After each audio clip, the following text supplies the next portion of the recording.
সম্মানিত অভিভাবক এবং আমার প্রিয় শিক্ষার্থীবৃন্দ, আসসালামু আলাইকুম।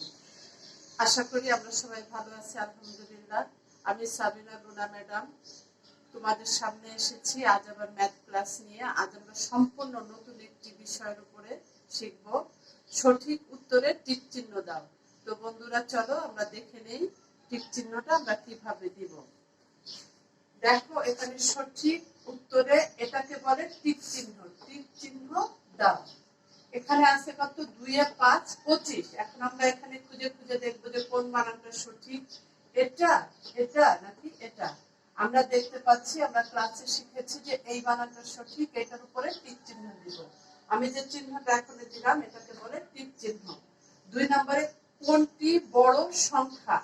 আমরা জানি 9 এবং 19 এর চাইতে 90 হচ্ছে বড় সংখ্যা, আমরা এটার উপরে টিক চিহ্ন দিলাম। কোনটি ছোট সংখ্যা? 5, 25 নাকি 52? আমরা জানি যে 25 এবং 52 এর চাইতে 5 হচ্ছে ছোট, আমরা 5 এর উপরে টিক চিহ্ন দেব। এখন 4 আর 5 যোগ করলে কত হয়? 9, 15, 7। আমরা জানি যে 4 আর 5 যোগ করলে হয় 9, আমরা 9 এর উপরে টিক চিহ্ন দেব। 9 থেকে 6 চলে গেলে কত থাকে? 6, 3 নাকি 0? আমরা জানি যে 9 থেকে 6 চলে গেলে থাকে 3, আমরা 3 এর উপরে টিক চিহ্ন দেব। এখানে বলেছে কোনটি জোড় সংখ্যা? আমরা জানি 3 এবং 9 দুটোই বিজোড় সংখ্যা, তাহলে 6 হচ্ছে জোড় সংখ্যা, 6 এর উপরে টিক চিহ্ন দিয়ে দিলাম। কোনটি বিজোড় সংখ্যা? এখানে দেখো 11 আছে, 8 আছে, 2 আছে। আমরা জানি যে 8 এবং 12 দুটোই জোড় সংখ্যা। তো বন্ধুরা, তোমরা পরীক্ষাতে যে ভুলটা করো, অনেক সময় দেখা যায় যে তুমি জানো যে 11 বিজোড় সংখ্যা, তুমি কি করো? এখানে একটা টিক চিহ্ন দেওয়া যায়। সেই ক্ষেত্রে আমি বুঝতে পারি না বা আমরা বুঝতে পারি না যে তুমি 8 এর উপরে টিক চিহ্ন দিয়েছো নাকি 11 এর উপরে দিয়েছো। এই ক্ষেত্রে তোমাকে খুব সাবধানে উত্তরটা দিতে হবে, না হলে আমরা কেটে যাই, নাম্বার চলে যায়, আমাদের ভালো লাগে না। সেই ক্ষেত্রে ঠিক যে সংখ্যাটা, তুমি সেই সংখ্যার উপরে টিক চিহ্নটা দিয়ে যাবে।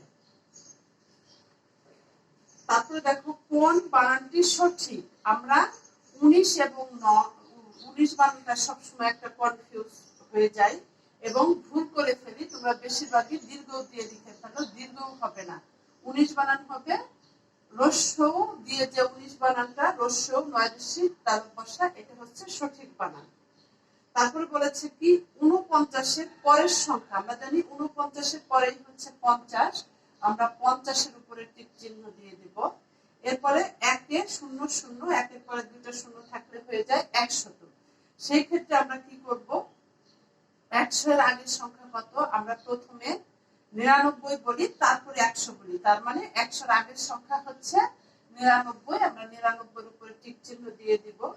এই অঙ্কটা খুবই সহজ যদি তুমি বুঝতে পারো এবং বারবার চর্চা করো। সামনে আমাদের পরীক্ষা হবে, তোমরা সবাই পরীক্ষাতে অ্যাটেন্ড করবে এবং তোমরা সবাই অফিসে যোগাযোগ করে তোমাদের বেতন বা কোনো সমস্যা যদি থাকে তোমরা ওখানে আলোচনা করে পরীক্ষাতে অ্যাটেন্ড করবে।